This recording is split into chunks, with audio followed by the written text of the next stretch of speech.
Hey everyone. So I know it's been a while since I've been on camera. But I think this is like the second time this year. So I'm not doing too bad. And plus I'm like super busy, as I'm sure many of you who have gone in this direction may or hopefully may be as well. I'm attempting to do the screen back here. I'm like literally leaning on it because it's not like the best green screen situation, but nonetheless, bear with me as I make this video. So I had a question in the comment section from like a prior video. Normally I don't catch those comments because they're on older videos, but this one really stood out to me, and I really wanted to respond to the individual who was asking me, were you able to quit your part-time position since starting being, I guess, being a notary signing agent?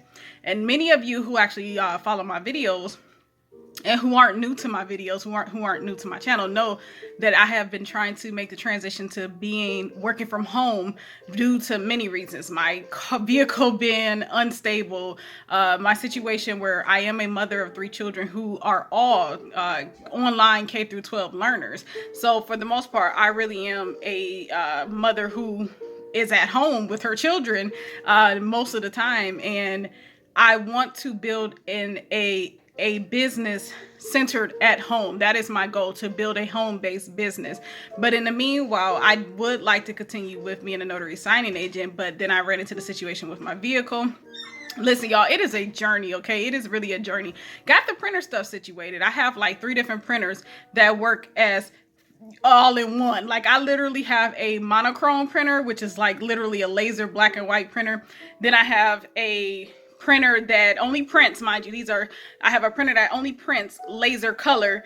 Then I have a printer that is my upload scanner printer. Then I have a mobile scanner. I just recently got the mobile scanner. So it is kind of funny. I know I don't need all that. I could have got just one printer, but I got them over time, so it just worked out that way. But nonetheless, the response to that is, no, clearly, unfortunately, but not necessarily, I don't want to say it in a way where I'm discouraging someone. I told everyone in the beginning, and I'm going to continue to tell everyone, my journey is not going to look like everybody's. My journey doesn't look like everybody.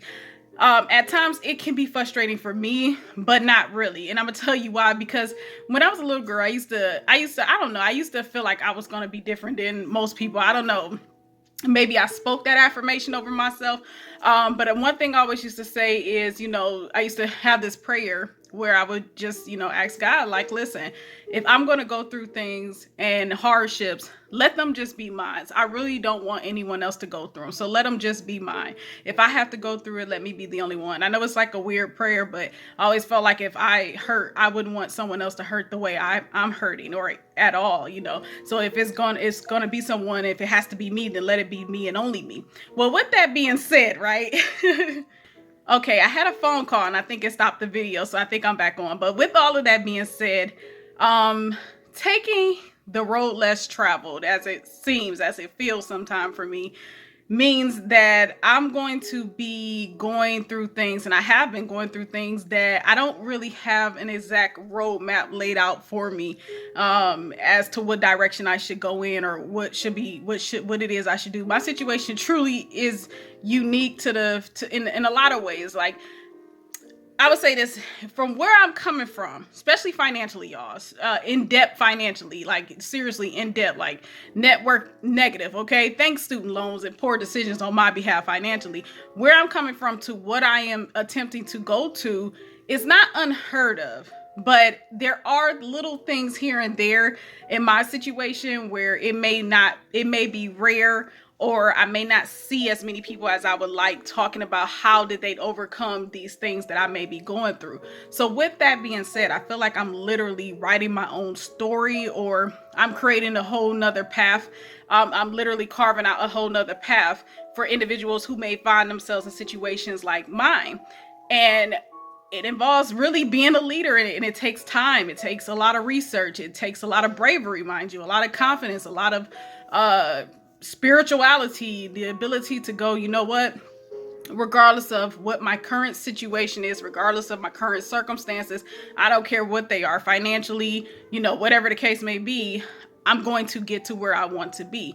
But it does take time. And for me, I wanted it to happen overnight. So the time that it's taken it is frustrating. It gets frustrating, but at the same time, because I've begun, especially this year, to take the necessary steps to get myself where I want to be, specifically financially, um, it feels good. And I'm gonna tell you all, I'm gonna share with you all something that many people probably won't get on here and share.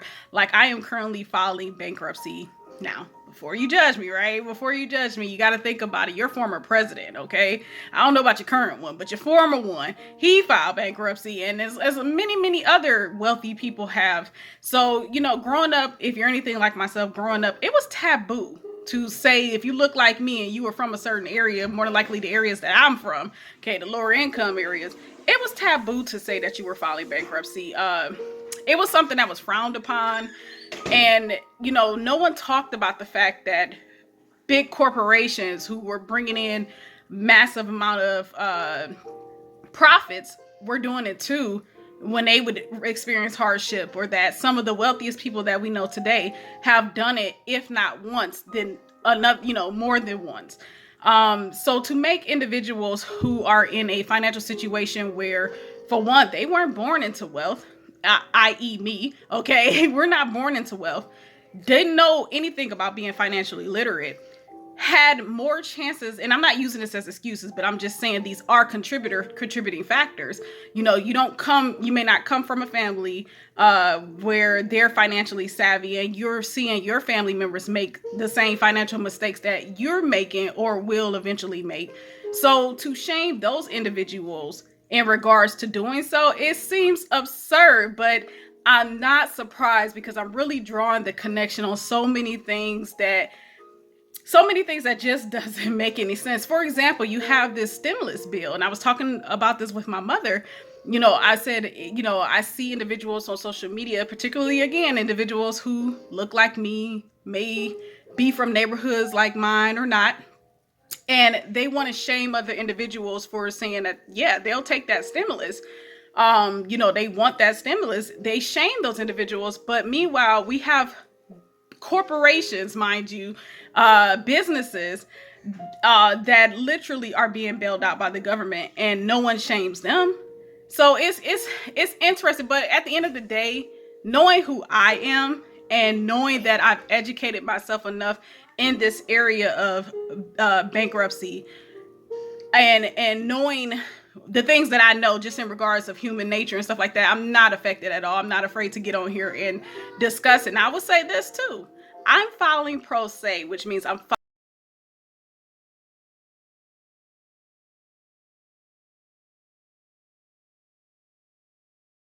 filing without an attorney, and I'm filing through a website called Upsolve. Now, this isn't me endorsing them. I'm not being paid to, market them or anything. And as a matter of fact, I'm still in the process of it, so I'm not going to go too much in detail. But when it is complete, hopefully sooner than later, I definitely want to get back on here and share with you all the journey. But Upsolve is really a great website that makes it so, I'm not going to say necessarily easy, because it's a process where you really just have to pay attention, and it won't be hard. I'll put it like that. It won't be hard if you really follow the steps that Upsolve lays out, and you pay attention to the correspondences that you receive from all the individuals involved in the process. And as long as you follow those procedures and you complete those steps, then chances are you're on the right track and you're doing it completely without an attorney. But my situation isn't as extensive as some others. So for some others, their situation may be so confusing or so financially overwhelming, so overwhelming as far as their financial history, that they may need, and their assets, not to mention their assets and their income, they may very well need an attorney, just to kind of offload that burden and that confusion and that hectic paperwork. They may need an attorney to offload that. But for me, when I've been doing this for like over maybe 2 years now of attempted to get an attorney, because I was at the point where I was being what is the word I'm looking for? I'm lost because I'm on camera, and this happens to me a lot where I draw a blank. But I was in the process of being garnished. I was being garnished for like a debt from 2009, I believe. And at that point, I was like, yeah, I gotta file this. I gotta file this because I'm not going to be able to pay that off anytime soon, or at least I felt like I wasn't. And then on here I was working and seeing most of my check being, surrendered to this debt. And I'm like, wait a minute, I have to do something about this. So that's when I began looking into it. And then I found out like the attorney was going to charge like $1,000. Then I was hearing court fees. And I'm not sure if that was incorporated in the $1,000. But I was like, it's gotta be another way. And to be honest, I was going to proceed with the attorney route, but then I just started doing my research. Like I always tell you all, I'm constantly researching. I know everyone doesn't have the time to do this, but I'm blessed to be able to do so, which again, here goes me being a leader, doing what I'm doing, not even on purpose, not leading on purpose, but just going the path less taken is allowing me to get on here and inform individuals who may be in a similar predicament and just want to hear or want to know what path did someone take in these type of situations. And that's where I come in. So and I end up running into some websites or some YouTubers or something, and it led me to the website Upsolve. So I have been following the process with that website, and it has been like I'm saying, it's not easy, but it definitely has made things smoother. And what I come to realize is as long as I stay on track with my paperwork and the correspondences that I'm receiving in regards to my case, then I should have no issue. So I'm definitely looking forward to getting back on here and informing you all of what's going on with that. Other than that, as far as being a notary signing agent and quitting one's job, there's plenty of stories out here like that. So for anyone who, and specifically the person who was asking that question on the previous video, don't take my situation as everyone else's situation. There's so many stories. There's so many stories that go a lot smoother than mine. And then there's so many stories with other obstacles that don't look like the obstacles that I'm running into. But all in all, there are definitely successful stories out here where individuals may have had to overcome something, but at the end of the day, they managed to make being a notary signing agent their full-time position. Another interesting thing, because I am attempting to work from home and I still want to build some sort of business from home, I'm falling in love with real estate thanks to being a notary signing agent. So I decided to go for my mortgage originator license, or I think it's called mortgage loan officer license, just to have, so I could work from home instead of being out here traveling, and focus more on my children and their homeschooling in the meanwhile. But what I learned a lot, first of all, in regards to real estate. But another thing, what I learned too, is that in the process of getting that licensure, I would need to make sure that my credit was straight. So in the process of filing for bankruptcy, my credit literally dropped 55 points. And that hurt. It did hurt. And I also realized, like, I just paid money again for another training, mind you, and I may not be able to get licensed because of the fact that this particular position requires one has good credit, because of the fact that the position is involving financial work, I suppose. So that's the reason for that. But then it also solidified for me why I'm not going to quit being a notary signing agent and why I'm going to stay on my goal to owning my own business. Because if I don't place myself in a situation where someone has to hire me, then I don't subject myself to someone having the ability to judge me based off of my past. My credit score literally is really my past. A lot of stuff on my credit right now has to do with many bad decisions I've made in my past. So, with that being said, I can't even get that license due to it. So it's like, geez, I'm subjecting myself again to someone else having the power to hire me and fire me and make decisions over me, or get to choose whether or not I'm worthy of making a certain amount of money. And that's the good thing about being a notary signing agent. You're out here literally taking on assignments and letting individuals know how much you're going to charge. And yeah, there's caveats to that. I get it, because when it comes to accepting notifications, some companies will work with you and negotiate with you, and other companies will not. So I get it. But at the same time, you're still in control of what you do and how many assignments you take on, so that you can make what you want to make. And of course, there's that so-called slow season. There's not.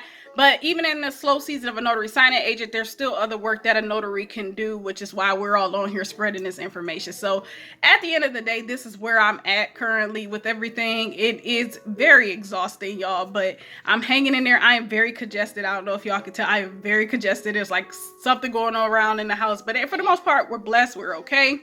I'll take this code over all the other stuff that is, circulating out here. So we'll be just fine. And I really hope that everyone else is fine as well. And again, when this process hopefully finally comes to an end with the results that I'm looking for, I don't mind getting back on here and sharing with you all. If you all would let me know in the comment section if that's what you want to know. If you want to know more about my process and my journey with bankruptcy once it's over, let me know in the comment section. I'll do a video on it. If no one lets me know, I'm not going to follow up with a video on it. It's not like it's something that I'm proud to do, but at the same time, I feel like it's what's best for me. Just want to end this video, which I probably should have began this video with. I'm not a financial advisor. I'm not an attorney. So whatever financial decisions you make, you want to consult whatever professional in your life and figure out what works best for you. I just learned that this is what works best for me. Not to mention, again, I am pro se.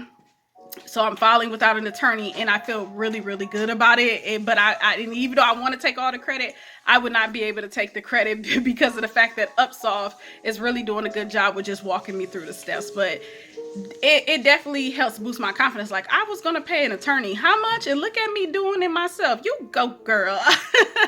So that's it. I'll talk to y'all soon. Peace.